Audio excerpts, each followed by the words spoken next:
Dímelo gente, Marcucci here in the video, and today we're going to be talking about Alpenglow, and it is a new consensus for Solana. It was recently announced at Accelerate here in New York, so I'm really happy. There's going to be a new way that Solana operates. It's going to make it so much faster, so much efficient. So I can't wait to share my thoughts with you guys. Anyways, we're going to be going over these two documents. So this one by Helius, I don't know why it went down that way, but yeah, basically it is a 34-minute read. So if you don't want to read for 34 minutes, here I am. I am just going to go over my summary and my thoughts on all this document and what I read, right? And then the other one, if you don't want to read 34 minutes, this one is a much shorter one from Anza, and Anza is basically the people that kind of like developed or came up with Alpenglow. All right, so yeah, really cool, really interesting. So yeah, Alpenglow consensus algorithm represents the most significant overhaul in Solana's core protocol to date. So Solana says goodbye to a number of legacy components of the core protocol, in particular Tower BFT and Proof of History. I feel bad for Proof of History because when I first heard about it, that's basically the first time I got into, I obviously was in Bitcoin, but a layer one other than Bitcoin, this is the first time I heard about Proof of History, and I've been in Solana, because of this, and then because I thought Proof of History was like the next big innovative thing, but I guess not, and it's kind of sad to see it. But anyways, instead it introduces Voter, which takes over the voting and block finalization logic. Moreover, rather than relying on gossip, Alpenglow adopts a faster direct communication primitive. So how does Alpenglow work?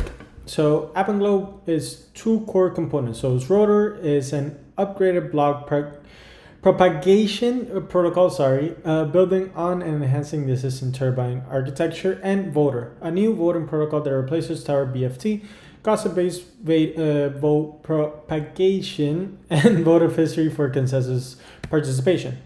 So basically what this all does is have faster finality. So Alpenglow's headline benefit for Solana is 100x reduction in time to finality, in time to transaction finality, or how quickly user transactions are routed in a blockchain network. So depending on the validator geographic location, and this is really important. So they are basing this off, I think they're in storage.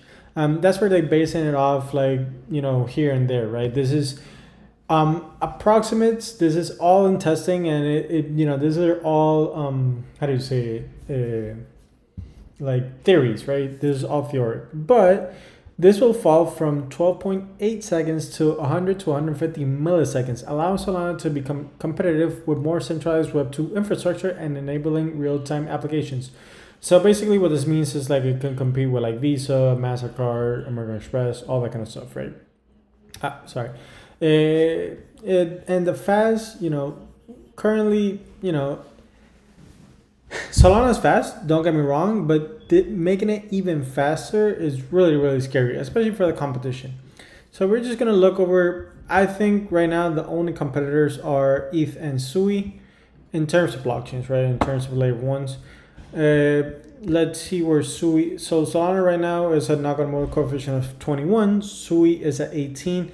For whatever reason, Ethereum is not here, but I know Ethereum is well below their Nakamoto coefficient. The other thing I wanted to show you guys is the active addresses and daily transactions. So Solana beats them by a wide margin, both of them. And Sui actually beats Ethereum a lot by monthly active addresses. The only thing is obviously Ethereum has most of the stable coins, so they move so much money, a lot of total value logged, and it seems like Solana is growing and Sui is growing too, but obviously there's so much catching up to do to Ethereum, as well as fees generated. Like we saw fees in May reach not all-time highs, but were super big compared to Ethereum. Now Ethereum is like catching up, right? So yeah, these are just some kind of metrics I wanted to show you guys. And the last but not least, we're just going to compare technicals and TPS. So TPS on Solana, super high compared to Ethereum, almost 1,292. Compared to Ethereum's at 15. Max TPS, obviously, almost 3,000.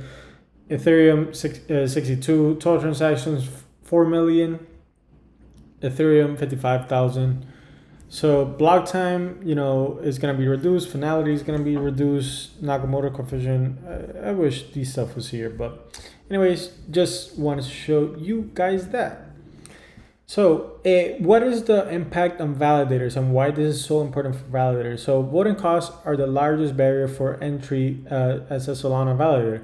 There's no strict minimum of SOL required to run a validator. However, sending votes transactions each lot, which is necessary to partake on consensus, can cost up to 1 SOL per day. And you may not think that's much, but if you want to run a Solana validator, it's a lot of money. So that's almost like what, $150 per day, give or take. So under the current discussed implementation of Alpenglow, such a reduction will reduce minimum amount of SOL to be profitable from 4,850 SOL. So that's almost $80,000 to 450 SOL. So $75,000, give or take. And that varies, obviously. If Solana increases in price dramatically, is obviously gonna increase, so, or decreases, give or take. Currently there's 1,154 current validators on mainnet. So hopefully, we see this at 2,000, 3,000, 4,000, right? I don't know how much Ethereum has in the validators, but obviously is way more, right? Obviously, it's not all fun and colors or fun, here and there. Stuff can still happen on Solana, outages. This doesn't protect from outages. There's still stuff that needs to improve, right? This isn't an end all be all of upgrades, but, this doesn't cure failures per se. It still can be halted. There still can be outages. So, it's not, Solana is still in beta. Solana is still in beta. So this is obviously a huge step, but there's still a lot of work to do. So what is the timeline for Alpenglow?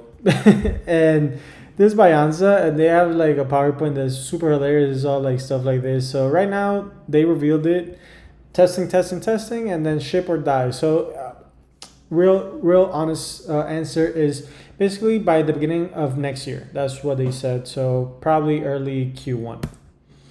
And who is behind Alpenglow? So Alpenglow is behind the team that did this paper, so halting the Solana blockchain with Epsilon stake. And these guys, they moved from Ethereum ETH storage, and now they're building Anza, and they are basically helping, make Solana better. And that's what I really like about Solana, and we're gonna see what Tolly thinks about it. He says, I got nearly everything wrong about consensus. I said the important part is it can't be the way of block procedures utilizing 100% of the bandwidth 100% of the times. User need more deterministic finality in round one. So this is what I love. The founder saying, man, I'm wrong. I make mistakes.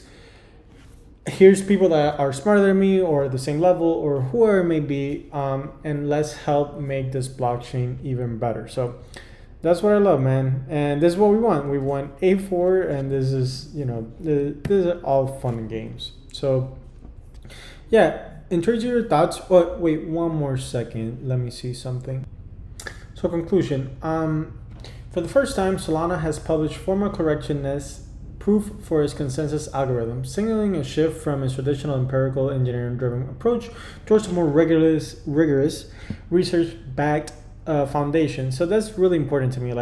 Basically Solana is saying we did a lot of good things, but there's still more technology and more advancements that we can use to make this blockchain even better. So the depreciation of proof of history represents a similar symbolic shift in the network's identity. So its removal marks the end of an era and the beginning of a new one. So Solana is only growing up, and I do truly believe that. I do truly believe Solana is going to be the blockchain of the future for here, now, and forever. It's going to be this decentralized NASDAQ, and I truly do believe it. So anyways, in terms of your thoughts, please let me know what you think about the video. And as always, please remember to like, comment, and subscribe, and I will see you on the next one. Bye-bye.